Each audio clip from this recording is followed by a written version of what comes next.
Harvard Divinity School. 100 Years Rudolf Steiner, December 15th and 16th, 2025.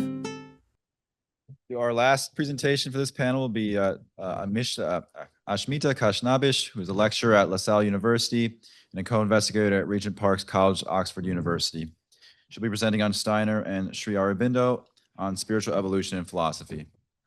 The paper that I'm presenting is a comparative study between Rudolf Steiner and Sri Aurobindo. And although I did not prepare this way, but I can't help starting the talk today with our Nobel laureate poet Tagore's lines in Bengali, Hetha noy, onno kotha, onno kono khane, which means that not here, somewhere else, somewhere else, somewhere else. So I think my interest in Steiner started when I saw this reverberation of the other world, because I grew up in India, but came here to do my PhD, but I was sort of taught by my father, who taught me about this mystic philosophy since my childhood. And I also want to start with another quote from my Indian favorite philosopher, Sri Aurobindo, from his book, The Life Divine. The animal is satisfied with a modicum of necessity. Gods are content with their splendor, but man cannot wait until he reaches some highest good. And so this sentiment I see extremely beautifully resonated in Steiner's work. And I kept on questioning myself, is he Indian? Is he? So it was a eureka moment for me to see this Indian mysticism ingrained in Steiner's philosophy. And later on, I learned that his teacher, he was asked by his teacher, forgive my pronunciation, Christine Rosenkreuz, that Steiner should master this notion of reincarnation, rebirth, and also how to bring spirit onto the matter. So with this, I'm trying to give you a little taste of what I have written. So the paper will propose a comparative analysis between the philosophy of Sri Aurobindo, the great modern Indian philosopher, and Rudolf Steiner, based on the interstice of their philosophical ideas between transcendence versus immanence, or dualism versus non-dualistic philosophy. So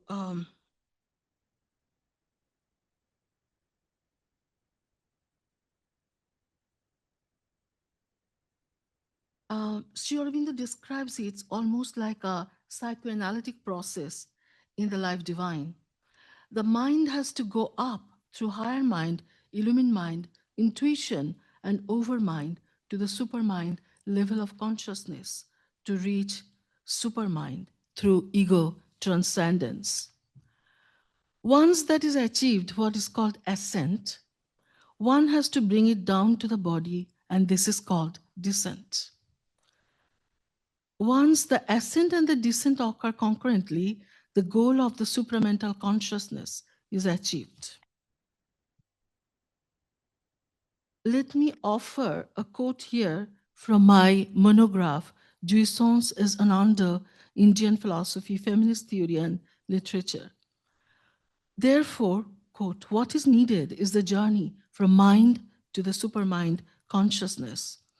When the ascent takes place and the inconscience is fully conquered, the supramental light starts descending into the material plane and into the body. It effectuates a complete transformation of the ignorance, the inconscience, and the ego. As the process of ascent and descent is non-dualistic, cannot be achieved through dualism. Likewise, Steiner's philosophy valorizes non-dualism in all his work. So I want to quote here from Goethe's, his work on Goethe, Secrets of Natural Science, or nature's open secret. In order to grasp nature in the Gautian sense, we must not hold on to in its immediate factuality. Rather, nature must reveal itself through the process of cognition as something essentially higher than what appears at first sight.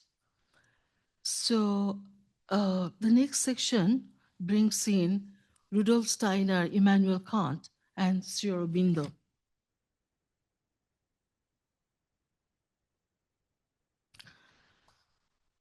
Steiner's critique of Immanuel Kant's concept of knowing is extremely useful for my discourse, as I have drawn on these ideas in my monograph, Humanitarian Identity and the Political Sublime, where I offer staunch critique of Kant. My reservation is similar to Steiner's critique. I notice that in Kant's world, there is a divide between the sublime and the beautiful. Obviously, the beautiful is associated with sensory perception and sublime with higher and spiritual realization. In Kant's world, there is a divide between the two, obviously, because, as Steiner mentions, Kant's perception of knowledge is limited to the factual world. Let me offer a brief quote here from my own book. In the dispute between the beautiful and the sublime, one common and distinct point is the eternal divide between the senses and the reason, end quote. My next observation furthermore extends this idea, but the sublime proposed by Kant is shackled by reason, which is overtly rigid, does not address psychological purification through various steps of mind as proposed by the Eastern way and by the feminist vision of the West, end quote. I'm also suggesting, referring to Sri Aurobindo, that whereas Sri Aurobindo's spiritual vision, uttered to the philosophical theory of supramental consciousness, reaches a subliminal plane of consciousness, ascending through the several levels of mind, Immanuel Kant does not acknowledge any such spiritual psychic journey.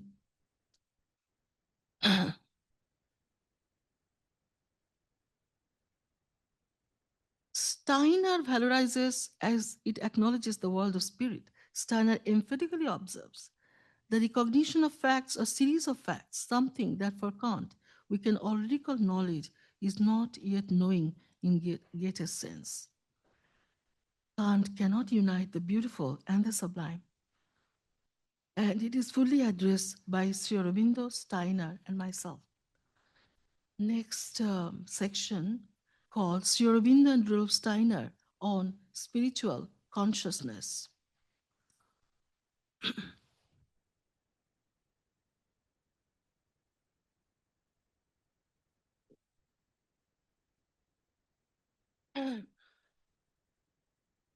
In Life Divine, Sri Aurobindo speaks about this development of spiritual consciousness. It starts with a chapter, Delight of Existence, the Solution. The chapter concludes with his divine vision. Quote, "This is only when we cease to reason, go deep into ourselves, into that secrecy where the activity of mind is stifled, then the other consciousness becomes really manifest to us." This spiritual process he develops in the rest of the volume, Life Divine.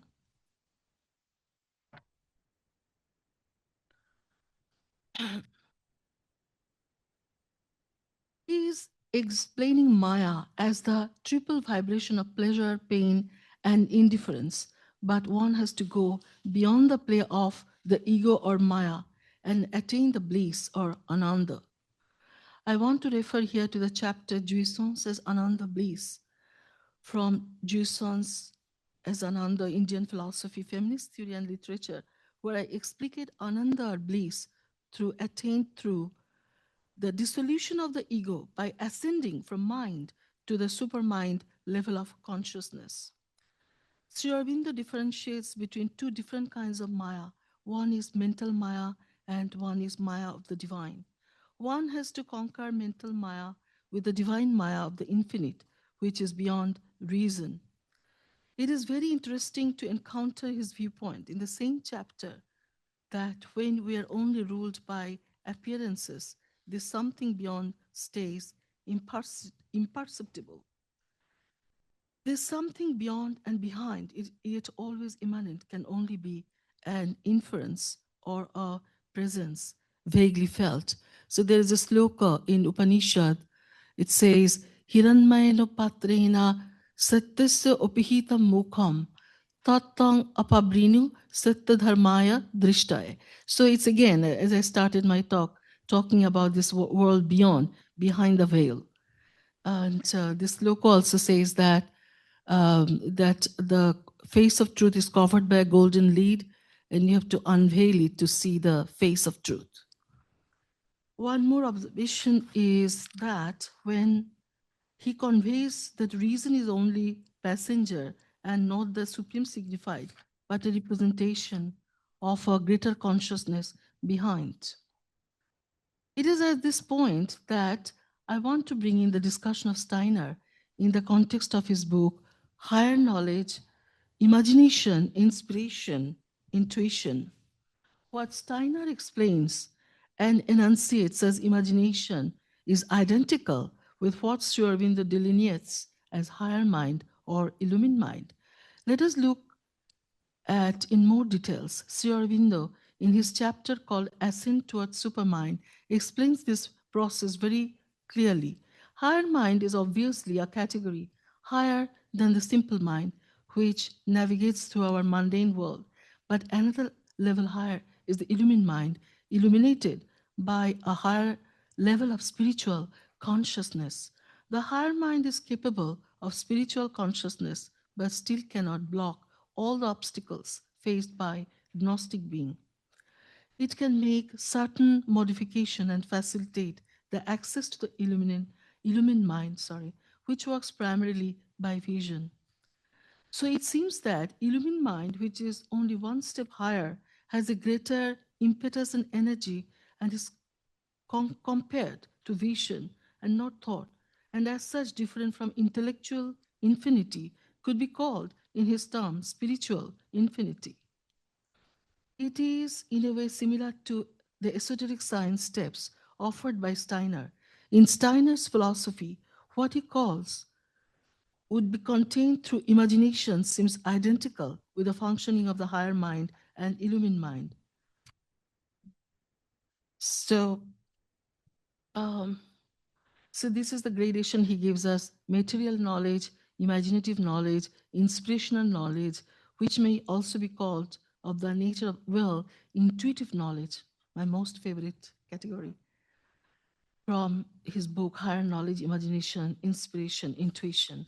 What Sri Aurobindo calls higher mind and illumined mind, functioning of those levels of mind could be compared to material knowledge and imaginative knowledge and part of the inspirational knowledge. Speaking of the third category, he says, concept is derived after human mind has gone through the object, which appears to be to the senses an image which is formed from this sensory perception, almost similar to Sri Aurobindo's gradation of mind and higher mind. But we hear the echo of illumined mind in what Steiner calls the concept through which human beings arrive at a spiritual consciousness of an object. The distinction between object and image is similar to the distinction between the higher mind and illumined mind. So, at the third stage of knowledge, images no longer appear. We now have to deal only with concept and I. So this is very interesting to see this connection between the concept of Steiner with Sri Aurobindo's notion of supermind consciousness, which comes after the illumined mind and overmind. I want to delve here further into Steiner's fourth stage of the spiritual knowledge, which is called intuition. How does it connect to Sri Aurobindo's theory of intuition? It is very interesting to see how these two philosophers play with the word intuition. In the book Intuition, the Focus of Thinking, Steiner, alluding to Greek philosophers, saying that Pythagorean mathematical symbols only refer to the world beyond. He calls it intuitive view of occultism.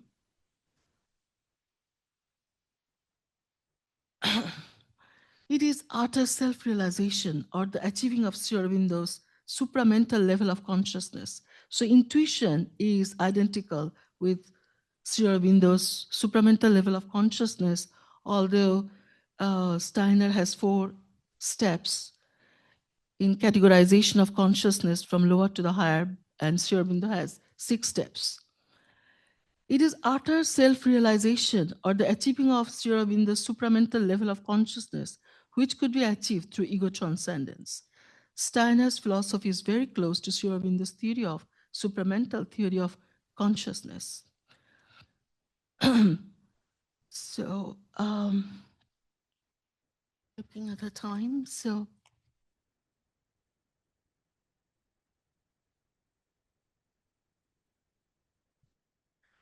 the next section is called Sri Aurobindo on supramental consciousness, where I bring in the discussion of Sri Aurobindo's hyper-epic Savitri.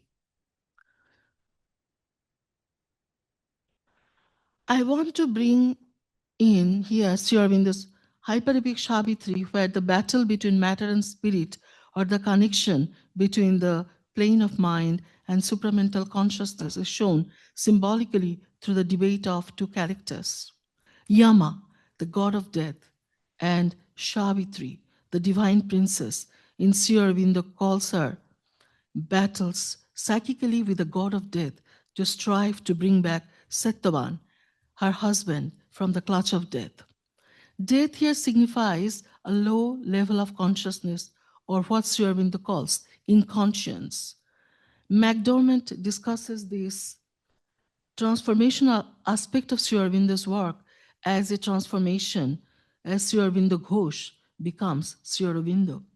It refers to the spiritual transformation of Sri Aurobindo's life, because in early life, although he's a Cambridge-educated, brilliant scholar, he went to the movement to free India from British, and he was a quote-unquote terrorist, but there was a transformation in him through this yogic consciousness.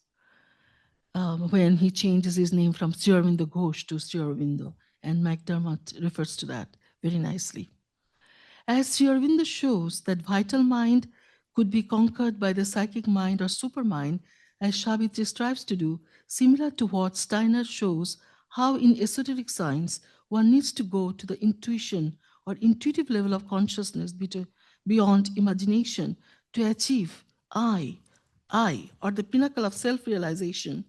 Savitri conquers the tribulations of the lower level of mind through her intuition, according to Steiner, and supramental level of consciousness, according to Sri Aurobindo, as she represents the human divine, according to Savitri scholar Dr. Jagadish Chandra Das.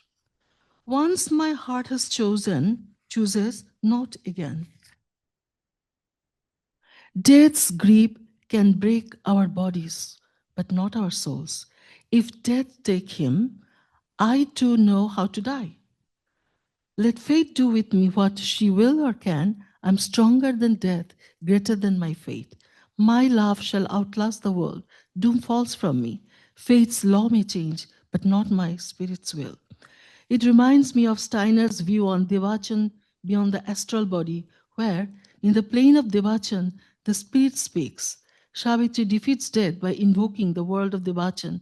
Here, Steiner's observation on Devachan is similar to what in Hindu scripture is called Devalok, a higher world where gods and goddesses dwell. Quote, the astral world is the world of colors. Above it is the Devachan world, the world of spirit. The pupil learns to recognize the spiritual world through a quite definite event. He comes to understand the profound utterance of Indian wisdom, Tat Tamasi, that thou art. Much has been written about this saying, but to the pupil, its true meaning becomes clear for the first time when he passes from the astral world into the world of Devachan. Now, I've fallen in love with this expression Devachan because there are many literary writers, Bengali, who dwell on this world. Done? Okay, 1 minute. In a way, 5 minutes or 1 minute? Oh. In a way, Savitri is bringing back Shatyavan from the clutch of death in entering this Devachan world, taking her refuge then. What is the source of Savitri's strength and willpower? It rises from her supermind consciousness because she has risen before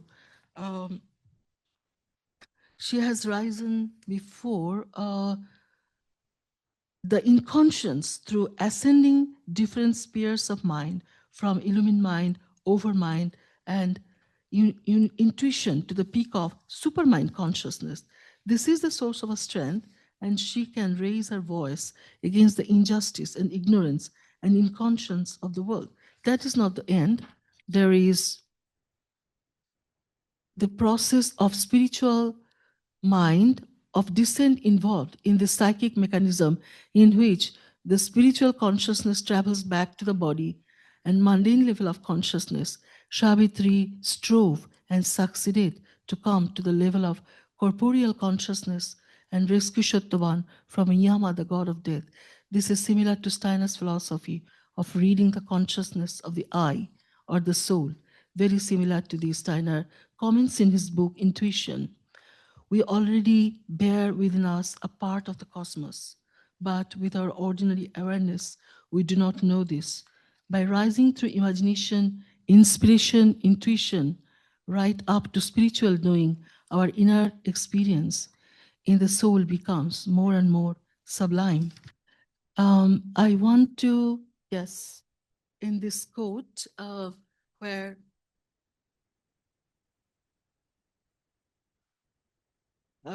so this is, I wanted to talk about some political, reconciliation or solution given through, or what I call political sublime in Sri Aurobindo's work. And this is a quote from my own book. When I say I strove to sketch a, yes, philosophy. I love and respect you. You love and respect me, and do not compete with each other as animals.